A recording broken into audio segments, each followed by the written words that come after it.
अच्छा डॉक्टर भाटी, प्रधानमंत्री मोदी जब बता रहे थे ओबेसिटी के बारे में, तब उन्होंने ज़िक्र किया था कि अपने खाने में जो तेल है, 10% की कटौती करें। ये 9% नहीं, 11% नहीं, 10% क्यों? बिल्कुल, बिल्कुल। देखिए जो मोदी जी ने बोला है उसको हमें थोड़ा उस तरह से अंडरस्टैंड करने की ज़रूरत है। और जैसा ओबेसिटी की बात कर रहे थे, अभी सर ने भी बताया ओबेसिटी, भारत में जो अभी चुनौती है ओबेसिटी को लेके, मोटापे को लेकर, वो है ज़्यादा एक तो एब्डोमिनल ओबेसिटी, और दूसरा कई बार हम ये भी बात करते हैं कि भई आप तो दिखने में फिट हो, पतले लोग होंगे उनको कहेंगे कि आप फिट हो, पर समझना ज़रूरी है कि हमारी बॉडी में फैट परसेंटेज कितना है। अभी जैसे डॉक्टर साहब ने भी बताया है कि टेस्ट के ज़रिए ये जान लेते हैं कि आपकी बॉडी में फैट परसेंटेज कितना है। फीमेल्स के लिए, मेल्स के लिए वो डिफरेंट डिफरेंट होता है।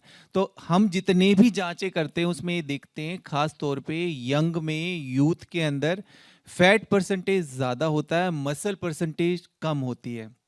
फैट में भी खास तौर पे आपका जो बैड वाला फैट है, आपके ऑर्गन के सराउंडिंग फैट है, वो काफी ज्यादा होता है।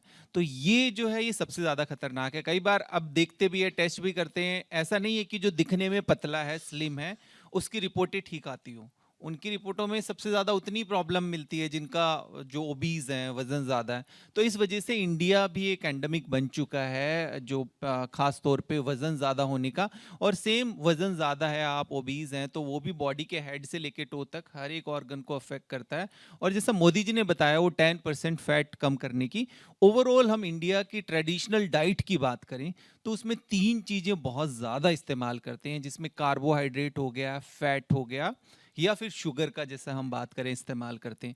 तो ये सभी कारण बनता है आपके कई तरह के मेटाबॉलिक डिजीज। मेटाबॉलिक डिजीज क्या होती है? एक समूह होता है बीमारियों का, जिसमें डायबिटीज हो गया, हाइपरटेंशन हो गया, फैटी लीवर हो गया। फैटी लीवर को लेकर अभी आईएलबीएस ने एक स्टडी की थी दिल्ली एनसीआर में, ऑलमोस्ट सभी लोगों को फैटी लीवर मिलता है, और उस सब चीज़ों को हम इग्नोर करते हैं। तो इस वजह से वो उन्होंने फैट के बारे में बात की, पर कहीं से शुरुआत तो करें, जी। पहले हम कम करना शुरू करें। और भारत में कई बार सेलिब्रेशन के नाम पे हर चीज़ में हम कहते हैं ट्रेडिशनल डाइट घर का खाओ, पर घर में भी अगर हम बात करते हैं तो छोले भटूरे, समोसे, पकोड़े, ये सब चीज़ें बहुत ज़्यादा। तो ओवरऑल हमारा ऑयल का कंजप्शन आप बहुत बोल ज़्यादा रहे है, हैं तो कि धीरे ऑयल धीरे कंजम्पशन जी। का ज़िक्र करते हैं। डॉक्टर दुबे, ये बताते हैं कि अगर आपको जॉइंट्स अच्छा रखना है तो उसमें काफ़ी कोलेस्ट्रॉल खाना चाहिए, खाने की मात्रा होनी चाहिए, जैसे कि घी, कहते हैं कि उससे घुटने अच्छे रहते हैं। ये जॉइंट्स को कैसे हेल्दी रखें, क्या खाना चाहिए?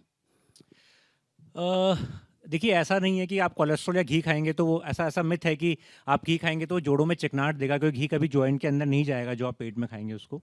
तो ये मिथ है बहुत बड़ा, ऐसा सही नहीं है। हर चीज़ की एक लिमिट होती है। कोलेस्ट्रॉल भी आप डाइट में आपके होता है, आपका इंटरनल कोलेस्ट्रॉल भी फॉर्मेशन होता है, बट वो एक लिमिट में वो चीज़ें होनी चाहिए।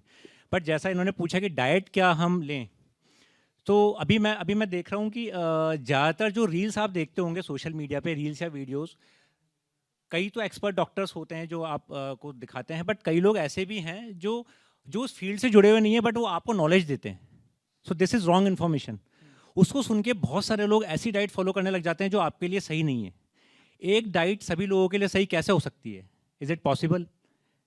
जब आपके पैरों का नाप सही सेम नहीं हो सकता, आपके कपड़ों का साइज़ सेम नहीं हो सकता, तो आपकी डाइट कैसे सेम हो सकती है? Not possible. किसी को किडनी का प्रॉब्लम होगा, किसी को लीवर का होगा, किसी को हार्ट का होगा, उनका सबका डाइट अलग होगा।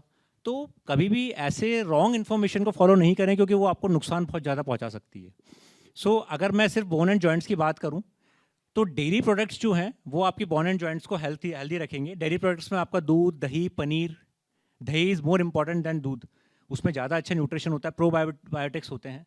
सो इनका आप सेवन ज़्यादा करें। सनलाइट का एक्सपोजर ज़रूर लें अगर पॉसिबल हो तो, क्योंकि जो और सनलाइट भी ऐसा नहीं कि पूरे टाइम कभी भी आप सनलाइट में आ गए, नहीं। जो सुबह मॉर्निंग आवर्स की जो होती है 8 से 10 के बीच की जो सनलाइट होती है, उसमें जो रेज होती है, क्योंकि विटामिन डी का सिंथेसिस सिर्फ एक ही चीज़ कर सकती है, दैट इज सनलाइट। वो आजकल खत्म हो गया है। सनलाइट एक्सपोजर इज ऑलमोस्ट निल हमारे सभी के, इसीलिए हमारे विटामिन डी सबके कम है। तो आप धूप खाएं, सबसे कॉमन चीज़ विटामिन डी के लिए। जादू की तरह। हाँ, यस। और डेयरी प्रोडक्ट्स का कंजप्शन करें।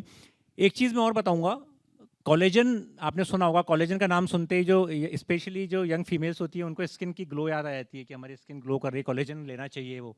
बट आप सोचिए कि आपकी मसल, आपकी बोन का सबसे जो बेसिक है वो दैट इज़ कोलेजन। तो उस कोलेजन से ही आपकी बोन और हड्डियाँ बनी है। तो हाई प्रोटीन डाइट ज़रूर लें, प्रोटीन का सेवन करें। उसके लिए आपको सप्लीमेंट्स लेने की ज़रूरत नहीं है। आप नेचुरल प्रोटीन जो है, सोयाबीन, दालें, बीन्स आते हैं, इनके अंदर बहुत अच्छा प्रोटीन, अगर ये लेंगे सफिशिएंट, और एग अगर आप खाते हैं इट्स गुड। तीसरा, हर चीज़ का हमारे डीजनरेशन और रीजनरेशन 2 चीज़ें बॉडी में चलती हैं। जब बॉडी का डीजनरेशन होता है और रीजनरेशन होता है, 40 के बाद हमारा डीजनरेशन ज़्यादा होने लग जाता है, रीजनरेशन कम होता है। और डीजनरेशन कब होता है? ऑक्सीडेशन से। किसी लोहे में अगर पड़ा हुआ है, उस पर जंग या रस्ट लग रही है, तो उसके ऑक्सीडेशन से लग रही है। सेम चीज़ बॉडी में होती है। अगर आपकी बॉडी का ऑक्सीडेशन होगा तो इसका डीजनरेशन जल्दी होगा। और अभी हम जो भी खा रहे हैं, जो सांस ले रहे हैं, इन सब में ऑक्सीडेशन ही ऑक्सीडेशन है, ऑक्सीडेंट्स भरे हुए हैं। हर जगह पॉल्यूशन है, केमिकल फूड। यही कारण है कि जो बीमारियां पहले 40-50 के बाद होती थी, वो आजकल यंग बच्चों में कैंसर, हार्ट की बीमारियां, कैटरैक्ट, ग्रेइंग ऑफ हेयर्स, ये सब जल्दी होने लग गया है। हमें ज़्यादा से ज़्यादा एंटीऑक्सीडेंट्स लेने हैं। अगर आप एंटीऑक्सीडेंट्स ज़्यादा लेंगे तो बोन जॉइंट नहीं, आपका पूरा शरीर हेल्दी रहेगा। एंटीऑक्सीडेंट्स में सबसे कॉमन जो है दैट इज़, एक तो विटामिन सी आप ले सकते हैं। विटामिन सी के लिए आप सिट्रस फ्रूट लीजिए आराम से। जो खट्टी वाली चीज़ें होती है, जिनको लोग बोलते हैं कि खटाई खाने से जोड़ खराब होता है, ऐसा कभी नहीं होता। खटाई is vitamin C, and vitamin C is always beneficial for your body. Vitamin C आपको लेना है। विटामिन ई आप ले सकते हैं। विटामिन ई के लिए आप क्या करें, कैप्सूल आते हैं विटामिन ई के, आप चाहें तो वो ले सकते हैं डेली, सिंपल। मैं और सप्लीमेंट्स की बात नहीं कर रहा, बस विटामिन, क्योंकि विटामिन ई बाकी चीज़ों में नहीं होता है। डॉक्टर एंटीऑक्सीडेंट्स दुबे, के लिए आप जो बता रहे हैं सारे नुस्खे, जिनकी रिप्लेसमेंट हुई है नी की या फिर हिप की, वो भी इसी तरह से उसको बेटर रख सकते हैं, उनके लिए अलग है? बिल्कुल बिल्कुल, क्योंकि जॉइंट्स तो आपके सारे ही हैं ना, बॉडी में जॉइंट्स तो सब जगह हैं, हम्म, हर हड्डियों के बीच में जॉइंट्स हैं। गार्लिक अगर आप खाते हैं तो गार्लिक का एक सुबह उठ के आप लें, garlic is very good antioxidant. जो लहसन जिसको हम बोलते हैं घर में, टर्मरिक आप छोटा, अगर हल्दी थोड़ी बहुत अमाउंट में डेली खाते हैं तो वो गुड एंटीऑक्सीडेंट। इन चीज़ों को फॉलो करके आप बहुत हद तक अपने शरीर की बहुत सारी बीमारियों को रोक सकते हैं। ये सिंपल सी चीज़ें हैं जिनको आप रूटीन में फॉलो। नट्स में अगर अखरोट, वॉलनट अगर आप लेते हैं रात को पानी में भिगो के, it's very very good for joints.